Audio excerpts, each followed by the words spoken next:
মানুষের মতো মানুষ বানানোর জন্য আল্লাহ তাআলা এই কোরআনকে নাজিল করেছে।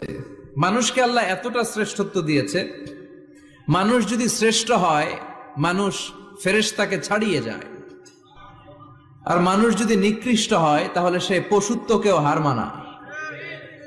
দলিল কি? দলিল হচ্ছে মেরাজ রজনীতে সাইয়েদনা জিব্রাইল সিদরাতুল মুনতাহা পর্যন্ত গেলেন, ওইখান থেকে দুইটা ঝর্ণা বা নদী নেমে গেল। বিষ্ণু বললেন, জিব্রাইল এই নদী দুইটা কোন নদী?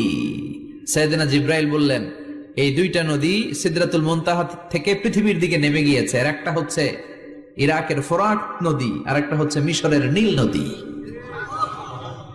এরপরে সাইয়েদনা জিব্রাইল বললেন, ইয়া রাসূলুল্লাহ, ইয়া হাবিবাল্লাহ, এই জায়গার নাম হলো সিদরাতুল মুনতাহা, এখানে একটা বড়ই গাছ আছে, এইটা হলো আমার লাস্ট ডেস্টিনেশন, বর্ডার এরিয়া।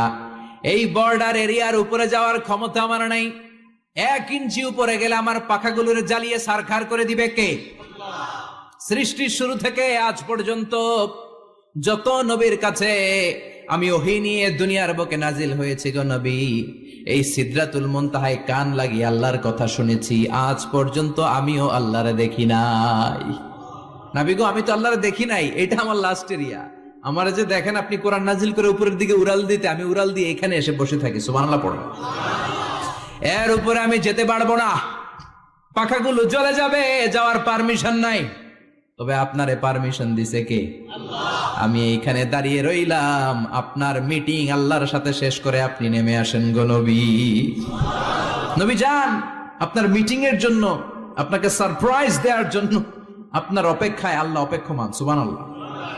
তার মানে ফেরেশতা যেখানে শেষ, বিশ্বনবীর খেলা ওইখানে শুরু, ঠিক কি না? জিব্রাইল ওইখানে থেমে গিয়েছে, আর যেতে পারে না। জিব্রাইল যেখানে শেষ, বিশ্বনবীর যাওয়া শুরু।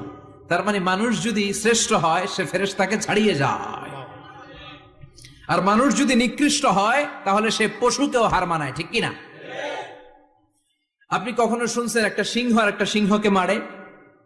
একটা বাঘ আর একটা বাঘকে মারে না, একটা হরিণ আর একটা হরিণকে মারে না, একটা হাতি আর একটা হাতিকে হত্যা করে না, কিন্তু একটা মানুষ আর একটা মানুষকে হত্যা করে না?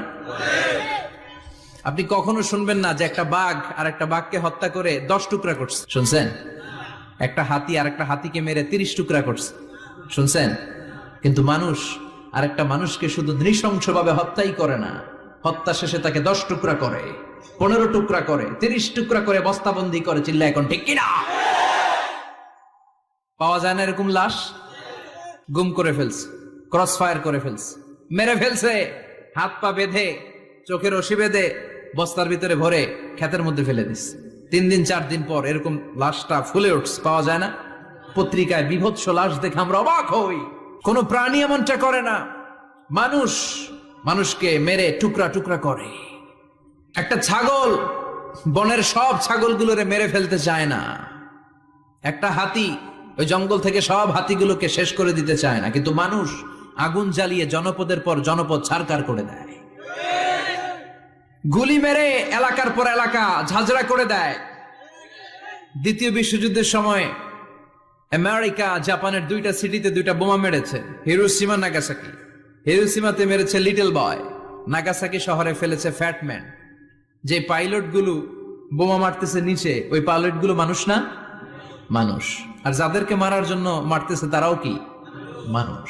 মানুষ এতটাই নিকৃষ্ট হতে পারে, সে তার জনপদের সবাইকে ছারখার করে দেয়, তার গোষ্ঠীর সবাইকে মেরে ফেলতে কুণ্ঠাবোধ করে না। চিল্লা এখন ঠিক কিনা?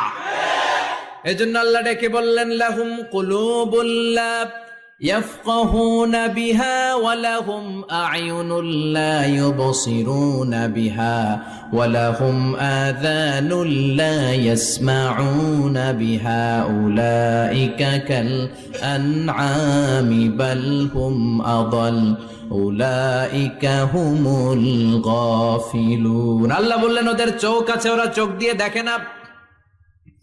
হৃদয় আছে, হৃদয় দিয়ে তার ভাইয়ের জন্য তার মায়া লাগে না। কান দিয়ে আকুতি চিৎকার এই কথাগুলো শুনতে পায় না। উলাইকা কাল আনআম, দেখতে এদের হাত আছে, পা আছে, চোখ আছে, দেখতে মানুষের মতো, আসলে এগুলো মানুষ না, এগুলো পশু। বাল হুম আদাল, পশুর চেয়েও খারাপ, ঠিক কিনা?